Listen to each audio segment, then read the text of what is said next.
In this video, I'm going to kind of work off of my previous video where we actually added lights to the windows by adding some shadows as well.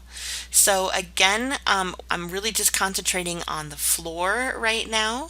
So making sure that I know where all of my floor layers are located in the layers panel is important. We do have the floor light, so I'm going to add another new layer by coming down here and clicking the plus sign, and you'll see it layer 1 popped up right above floor light. I'm going to go ahead and double click that and name that floor shadows. So again, this is supposed to be where any shadow that's happening on the floor will happen on this layer.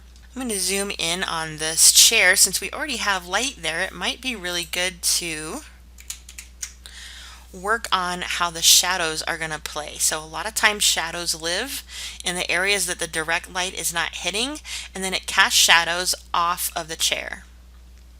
So again, I'm going to take my polygonal lasso tool, making sure that floor shadows is highlighted, and I'm going to plot out where I think the shadow lives according to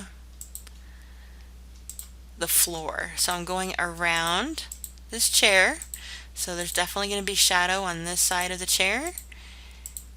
And remember that it kind of V's a little bit because the light, that's how it naturally acts. So I'm going to come out and like I said, I'm going to overstep where I think the shadow is actually going to live, just to kind of create a nice happy boundary for my shadows to live in. And now I have the marching ants. So you got to kind of connect your whole space, your whole shape, I should say, and make sure that you have a good place for the shadows to live. This is very similar to the light, except that now what we're going to do is we're going to create a shadow instead of light here in the gradient tool. So I click the gradient tool, click on the actual thumbnail in this little scroll bar right here, and it's the same kind of thing, except that instead of yellow, we need to choose a shadow color. Now, a lot of people think that you just need to use black to put in shadows, but that's not true. When we're rendering with Photoshop, we actually want to kind of take in some of the color of the flooring when we're doing shadow work.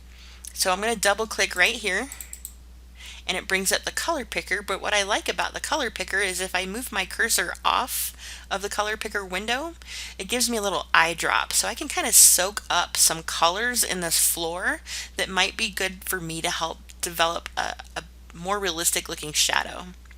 So I'm going to come in some of these darker areas that you see on the flooring, and I'm going to pick up a color, and it'll preview that color right here.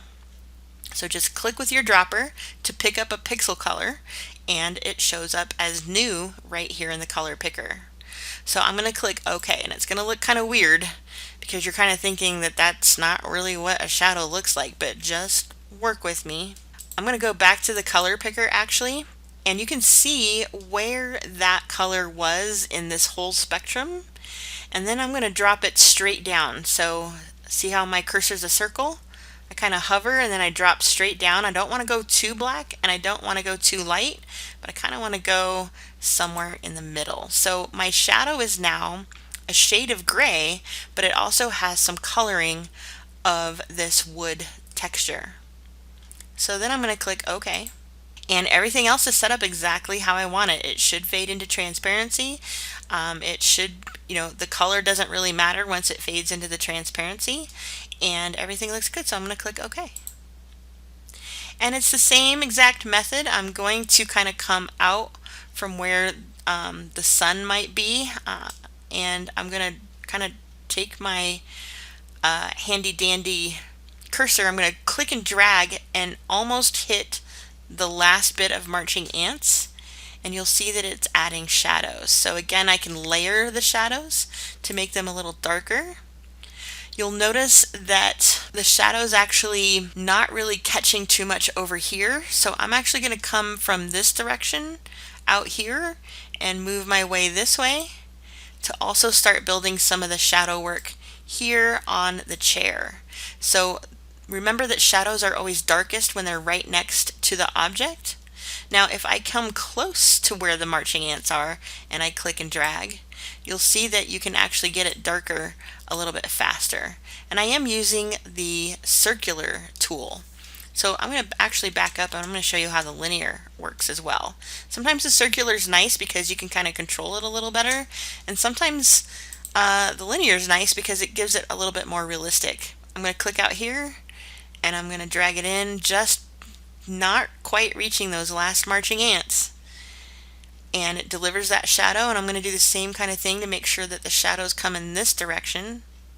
So it's going to continue to build and build. And you'll notice that it got really dark all of a sudden because I was like up here. So that's why I always start back a little bit more, because then it can kind of come in, but then I can also switch because I kind of feel like this area is probably going to be dark as well. I'm going to go to the circular gradient, and then I'm going to kind of come in as well just to help even out the shadow. And actually that looks pretty good. So I know it looks like it's kind of fading and it's kind of weird looking shadow. Don't worry, we're going to fix that by coming over here to where it says normal, and where we were playing with overlay and light in the last video, we're actually going to play up here in the burn areas. So darken, multiply, color burn, linear burn, darker color. There's quite a few actually that you can play with. That's kind of an interesting shadow as well. So it just kind of depends on what kind of shadow that you're casting. I personally really like the way that multiply works and looks. It really takes up the color of the flooring and it really enhances it and makes it look pretty realistic. So I like multiply for floor shadows. So that's how you can create a floor shadow. I'm going to do a Control D, and then I'm going to zoom out a little bit so that you can kind of see the effect that light and shadow has on your floor plan. That makes it look super cool and interesting. If you want to add shadows to the chair, then what I suggest that you do is right above floor shadows, add a new layer called, maybe it's going to be furniture shadow. And what's really important is to make sure that this layer is actually above where the layer is of the chair. So this is your leopard chair, and here is the furniture shadow. I'm going to click and drag that up at least over that. Now if I want all my shadows for the furniture to be on this one single layer, then I probably want to make sure it's the top layer. It doesn't need to be over the wall, door, or window. But as long as it's over all the other finishes that I have on like the table and the desks and all that kind of stuff, then you're good to go. So now I got to think, how is this furniture going to be affected by the light, and how are the shadows going to be cast? Well, this back is probably higher than anything that we see here. So I can come in here and I can at least get the seat to have some shadow. So again, I'm going to kind of follow what the seat's doing. Gradient, it's already in shadow, but it might not be the right color. So this is where it kind of gets a little tough, is to know how to do this shadow. But I'm gonna go ahead and keep it on the color it currently is on. If you want to, you could kind of maybe move it over so it's got less of the floor color and it's a little bit more in the gray area. So let's try that out and see what that happens. You can kind of see the difference right here. Click OK, and I'm going to click OK, and it's the same technique. I'm going to go outside the marching ants and then work my way in. I have the circular, which should be pretty good, and then we can kind of create and layer this. Maybe I do want to try linear and see how that works. That doesn't look too bad. And again, I'm going to come over here with furniture shadow highlighted. I'm going to come over here and I like multiply again. I think it looks really great. So don't feel like you have to stop there. I do feel like maybe this arm might be in shadow as well. So I can Control D to deselect, polygonal lasso tool, and just kind of trace my way around the black lines of this chair, trying to keep the shadow living on that chair. And then make sure you get it closed so you get the marching ants. And once again, gradient tool, going from the outside to the inside. And maybe this time I do want to touch and I want to see kind of how that shadow plays, and I can go over if I want to. It's really just about trying to get the effect that you're looking for. And maybe I'm going to come from the side because the shadow is most likely actually stronger on the left side of this arm than it would be on the right. So Control D, and you can see how some light is showing here because shadows also fade out. So it's darker next to the thing that it's actually giving shadow to, and that's how you create shadows on furniture. So it's all about what layer, so floor shadows, furniture shadows, if you have other objects or things that you feel like you need to play with in order to add the correct shading, go ahead and do so. So what we also want to do is we want to kind of lift some of this furniture up off the floor. So for instance, we have a bookshelf right here, and we have to like pay attention to where the light's actually coming from. So we have light coming from this direction and we have light coming from this direction.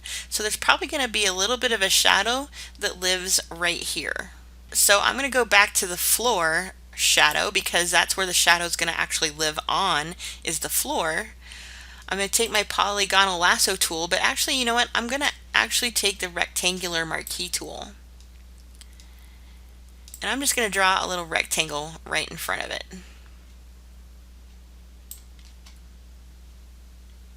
So that way I have a nice rectangle. I just want a little shadow. I don't want anything too crazy. So I'm going to come back to the gradient tool, and this is where it might be good for you to actually do all your floor shadows first and then go back and do your furniture shadows, because you might have different colors on your furniture shadows. So you don't want to have to try and go back and forth and figure out what the formulas are for your colors. So I'm going to go ahead and click here, and I'm going to double click here, and I remember that we were kind of a little bit more over to the right for our floor shadow. So I'm going to click OK, click OK, and I'm using the linear tool, and again I'm coming out and I'm just barely not going to reach that marching ants, that furthest marching ant. And that didn't really seem to do a whole lot, so I'm going to get a little closer. Oh, it added just a little. So this one I might have to actually shoot over so that I can actually see the shadow. And I might have done a little too much, so I'm going to Control Z. I want it to fade right before it gets to the marching ants. So hold Shift to make it straight, and that will help a lot to keep it even. So remember that you can kind of build and build as you need to. Come a little closer. There we go. That's about what I was looking for. Control D, and you can see that that shadow comes in, and it almost feels like that shape is now kind of lifted off the floor, and you can see what a difference that can make compared to this one. So this isn't flat anymore, it's feeling like it's lifted. So that's basically how you have to treat everything in this space. Even if it's not really directly being affected by light, it does get a little bit of a shadow if it has height off of the floor. So your bookshelves, your reception desk, so this is supposed to be a sign that you don't have to worry about adding a shadow to because it's not actually on the floor. But even chairs are going to cast shadows. So really look at where your light source is and what is that shadow going to look like. The other thing to kind of go over is the fact that there's usually shadows living in the corners. So for instance, let's come over here in the laundry area. We've got a corner here, and we have a little place right here in between the appliances. So what I'm going to do is I'm actually going to use my rectangular tool, and I can just kind of make sure that the shadow is going to live in this area. Come back to the gradient. This time I like the circular, like the radial gradient for corners, because it just kind of does it a little bit more realistically. I've got the correct shading, so I'm going to go ahead and I'm going to come at it from a 45-degree angle. So start outside, work my way in. I don't want to go too close. I do want to kind of keep it back a little bit. so that you can see I just added a little something. If you want to try and layer it a little just to kind of see what it does, it's just a little shade right there in that corner, and that's a very natural, realistic look. Control D to deselect, and you can see how that created a beautiful little shadow. But shadows definitely live in the crevices of where like furniture and appliances are on the wall, so make sure that you hit these spaces as well. There's probably a little bit more light coming on this end than there is way back here, so I'm going to use the linear gradient tool. So make sure you kind of go back and forth. I'm going to get kind of close, but again, I'm not quite reaching that farthest marching ant. And on this one, I am going to kind of layer it a little bit so that you can make it a little bit more dramatic. So Control D, and you can see that the shadows where the spiders are living are in there. So in between things like this is important.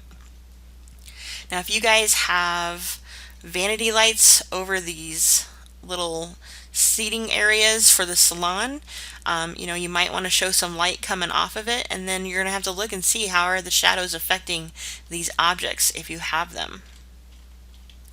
But all in all, that's really all you need to know about working with shadows and light. Just make sure that you are putting a new layer where your shadows live. Do not add a shadow, for instance, to the computer and table finish, because once you add it, you can't take it back. This is the only way that you can turn your shadows on and off. This is the only way that you can erase a shadow if you feel like you don't like it.